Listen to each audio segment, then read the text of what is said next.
그럼 어떤 내용들이 나왔는지 하나씩 보도록 하겠습니다. 일단 미국 대통령인 트럼프 대통령이 비트코인 같은 가상화폐를 국가 전략 자산으로 비축하는 행정명령에 서명을 했습니다. 사실 이 행정명령에 서명을 한 건 크립토 서밋 기준으로 봤을 땐 이미 이전에 서명을 아침에 한 것으로 확인이 좀 되고 있고요. 네. 이에 따라서 미국 정부가 형사나 민사상으로 몰수했던 이 비트코인을 매각하지 않고 비축할 계획입니다. 그래서 이 가상화폐랑 AI 정책을 책임지고 있는 사람이 미국 정부가 몰수한 비트코인을 매각하는 대신에 자산으로 보유하도록 지시를 했고요. 납세자에게 단 10센트의 비용도 발생하지 않는다라는 부분을 강조를 했습니다. 그래서 정부가 과거에 보유했던 비트코인을 좀 성급하게 매각을 하면서 170억 달러 이상의 자산 가치를 잃었다라면서 이번 결정은 장기적으로 봤을 때는 가상화폐의 전략적 활용을 도모하는 조치다라고 설명을 하기도 했습니다. 그래서 이번 행정명령에 따라서 미국 정부가 보유하고 있는 비트코인은 판매하지 않고요. 가치 저장소로 유지를 하게 되고요. 예산 중립적인 방식, 그러니까 납세하는 이 세금을 활용하지 않고 중립적인 방식을 통해서 추가적인 비트코인 확보 전략을 수립하겠다라는 코멘트를 남기기도 했습니다.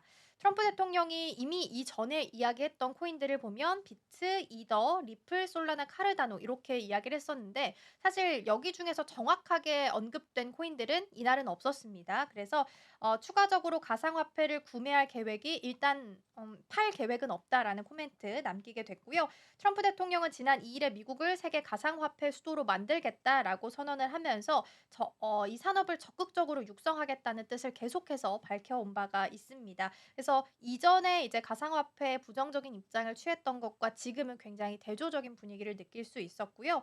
2021년까지만 해도 사실 트럼프 대통령은 가상화폐를 사기로 가득 찬 범죄적 산업이다라고 비판을 한 바도 있기는 합니다. 그런데 이제 이번 대선 국면부터는 좀 분위기가 바뀌게 되면서 이러한 회의도 생기게 됐고 정책들도 다양하게 육성하고 있는 것으로 확인되고 있습니다. 네. 그리고 이번 이 행정명령 같은 경우에는 이 디지털 위안화를 앞세운 중국의 금융 패권의 도전에 또 대응을 하고요.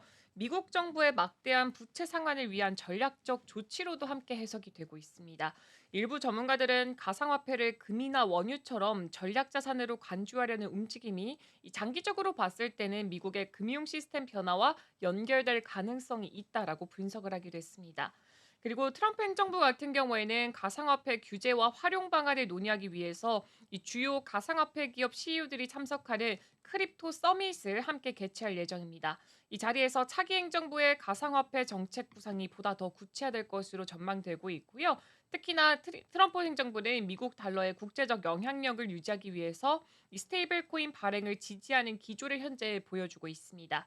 이 스테이블 코인은 미국 달러와 연동된 디지털 자산이고요. 그 발행량이 증가할수록 달러의 수요가 늘어나는 효과까지 함께 가져올 수가 있게 되는 겁니다. 그리고 이렇게 첫 번째 소식을 전해드렸고요. 이어서 함께 보면 좋을 소식이 있어서 또 준비를 해봤습니다. 이 결과적으로 트럼프 행정부는 형사와 민사 자산 몰수 절차를 통해서 획득한 비트코인 약 20만 개를 보유하게 됐습니다. 다만 압수 자산 외에 추가 자산 매입은 없을 것이라는 방침으로 인해서 시장의 투심이 급격하게 식었습니다. 이게 아무래도 지수 하락의 원인으로 꼽혀지고 있는데 이와 관련해서 업계 인사들의 반응도 함께 나뉘어지고 있습니다. 비트코인 맥시멀리스트로 알려진 마이클 세일러 스트래티지 설립자는 이 SNS X를 통해서 미국은 현재 정부 차원에서 세계 최대 규모의 비트코인을 이 전략 비축하고 있다라고 말하면서 기대감을 나타냈습니다.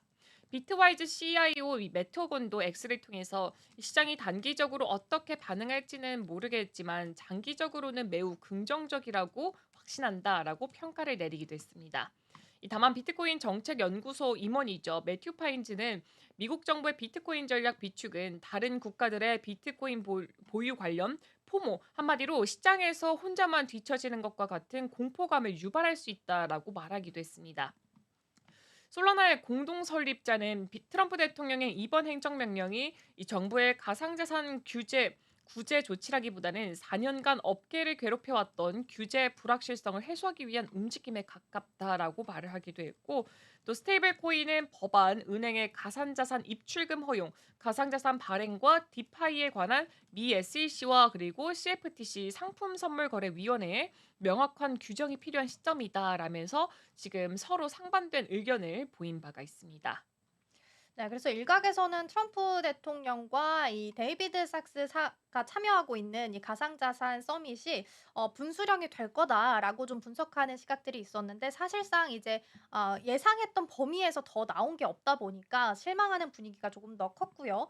일단 이번 행사에서 가상자산 거래소 비트겟의 애널리스트 라이언 리의 코멘트를 보면은 이번 행사에서는 연방 차원의 가상자산 규제 체계를 수립하는 방안이 중점적으로 논의될 것으로 보인다. 트럼프 대통령이 추진 중인 비트코인 비축안에 세부 사항이 공개될 가능성이 있다라고 코멘트를 남기기도 했습니다. 다만 나온 건 없었다라는 네. 부분이 가장 중요할 것 같고요.